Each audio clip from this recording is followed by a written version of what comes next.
कि अभी आपने देखा अरविंद केजरीवाल जी को भी यहाँ से ले जाया गया, आज उनको कोर्ट में पेश किया जाएगा।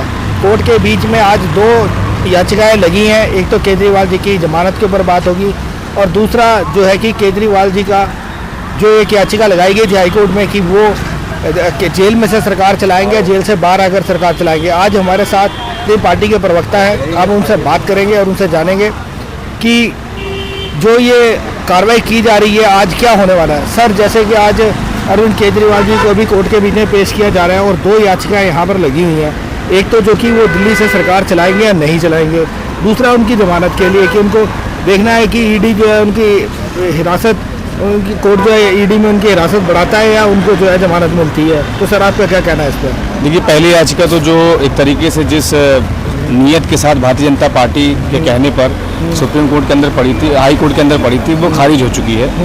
माननीय न्यायालय ने कहा कि ये चूंकि आंतरिक मामला है, इस पे हम प्रशासनिक मामला है, इस पे हम कोई हस्तक्षेप नहीं कर सकते। तो ये तो एक करारा तमाचा पड़ा है भारतीय जनता पार्टी के मुंह पे, जो बार बार जैसे तैसे करके अरविंद केजरीवाल जी को रोकने का प्रयास कर रही है। दूसरा, अब चूंकि आज एक कुछ बड़ा खुलासा अरविंद केजरीवाल जी कोर्ट के अंदर करेंगे कि जो मनी ट्रेल हुआ है वो दरअसल हुआ कहाँ है, वो देखना थोड़ा दिलचस्प रहेगा हम लोग के लिए भी। कोर्ट के अंदर माननीय अरविंद केजरीवाल जी इस बात का खुलासा करेंगे और ये बात सही है कि हिंदुस्तान के अंदर जो पैसा ईडी खोज रही है आम आदमी पार्टी के नेताओं के पास, वो उसका सीधा सीधा लिंक इलेक्टोरल बॉन्ड के जरिए ये पता चल गया कि भारतीय जनता पार्टी के पास में है।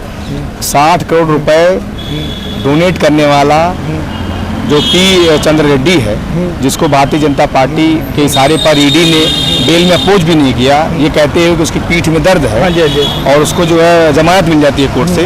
तो बेहद दुर्भाग्यपूर्ण इस देश के लिए कि जो व्यक्ति जनता के मुद्दों को उठाता है उसको जेल हो रही है, जो नरेंद्र मोदी को 60 करोड़ रुपए की रिश्वत देता है उसको बेल हो रही है। तो नरेंद्र मोदी रिश्वतखोरी करने का काम कर रहे हैं, दलाली खाने का काम कर रहे हैं, ईडी और सीबीआई के जरिए हफ्ता वसूली करने का काम कर रहे हैं। आपको याद हो एक मूवी आई थी गब्बर, मूवी आई थी शोले, जिसमें गब्बर जो है जब कहीं गब्बर कहीं छापा मारने नहीं जाता था, वो अपने दो चेलों को भेजता था, सांभा और कालिया को। तो दरअसल नरेंद्र मोदी अपने दो चेलों सांभा और कालिया ने ईडी और सीबीआई को भेजते हैं कि या तो तुम हफ्ता वसूली करो, नहीं तो तुमको जेल जाने की नौबत आएगी तुम्हारी। तो दरअसल यही सब कुछ चल रहा है। मुझे लगता है कि 2 घंटे के अंदर अभी स्पष्ट हो जाएगा जो अरविंद केजरीवाल जी एक बड़ा खुलासा भी कोर्ट के अंदर करने जा रहे हैं। दुबे जी, जैसे कि आपने देखा कि आज गोवा के जो आपके वहाँ पर भी जो कार्यकर्ता है, जो वहाँ के अध्यक्ष है, उनको भी आज ईडी ने सम्मान दिया कि पूरे देश में सिर्फ आम आदमी पार्टी की लड़ाई नहीं है, पूरे देश के अंदर नरेंद्र मोदी जी को अब चूंकि अपनी लोकप्रियता पे शक है, उनको इस बात का शक हो गया है कि जो उन्होंने लफाजियाँ कर दी कि 400 पार 400 पार, दरअसल वो जमीनी हकीकत से बहुत दूर है। तो उनको इस बात पे पता चल गया है कि हमारा जो है 2024 में तंबू उखड़ने वाला है, देश की जनता सफाया करने वाली है। इसलिए अब वो अपनी सारी एजेंसियों को, मीडिया को, सबको उतार दिया है कि कैसे विपक्षी नेताओं को परेशान करो, विपक्षी दलों को परेशान करो। अरविंद केजरीवाल जी को तो इसी बात की सजा मिल रही ना कि उन्होंने हर मंच से इंडिया अलायंस को मजबूत करने की बात की, सदन के अंदर, विधानसभा के अंदर राहुल गांधी के सस्पेंशन का मुद्दा उठाया, चौथी पास राजा की कहानी सुनाई, और उसके बाद चाहे सीए का मुद्दा हो, नौजवानों के रोजगार का मुद्दा हो, और सबसे ज़्यादा पीड़ा वाली बात यह है कि गुजरात के अंदर घुस के नरेंद्र मोदी के गढ़ के अंदर घुस के 15% वोट ले लिया, पंजाब में सरकार बना ली, 3 बार दिल्ली में हराया, एमसीडी में हरा दिया, 10 साल के अंदर राष्ट्रीय पार्टी बन गई। तो ये तमाम ऐसी टीस है, पीड़ा है नरेंद्र मोदी को, तकलीफ है जो चुभ रही उनको बार बार। इसलिए वो अरविंद केजरीवाल जी के पीछे पड़े हुए हैं, लेकिन वो भूल जाते हैं कि आम आदमी पार्टी आंदोलन की कोख से निकली हुई पार्टी है। पूरे देश में आम आदमी पार्टी के कार्यकर्ता हैं और यही आम आदमी पार्टी, यही अरविंद केजरीवाल, नरेंद्र मोदी और भारतीय जनता पार्टी के लिए काल बनेंगे।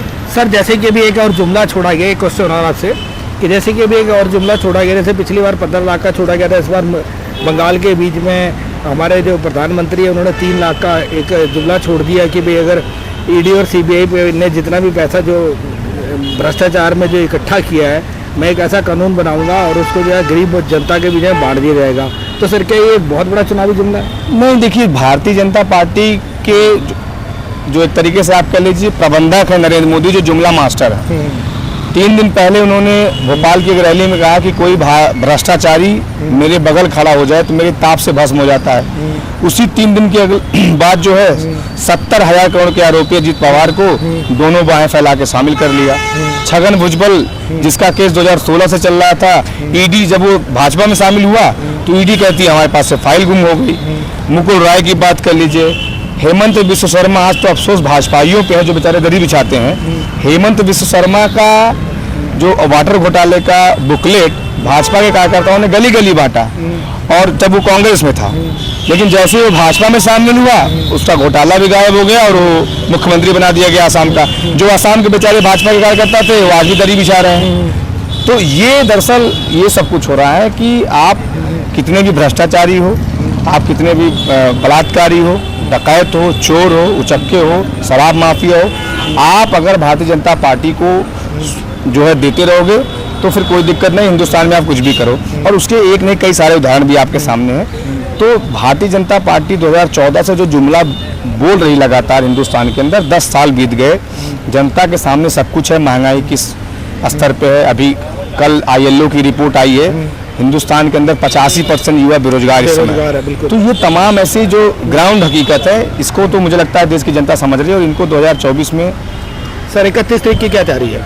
एक अंतिम प्रश्न। 31 तारीख की जो रैली है अरविंद केजरीवाल जी के समर्थन में इंडिया अलायंस की पहली बड़ी रैली है, और पूरे मुझे लगता है कि जितने भी इंडिया अलायंस के दल हैं उनके सारे नेता उस मंच पे रहेंगे।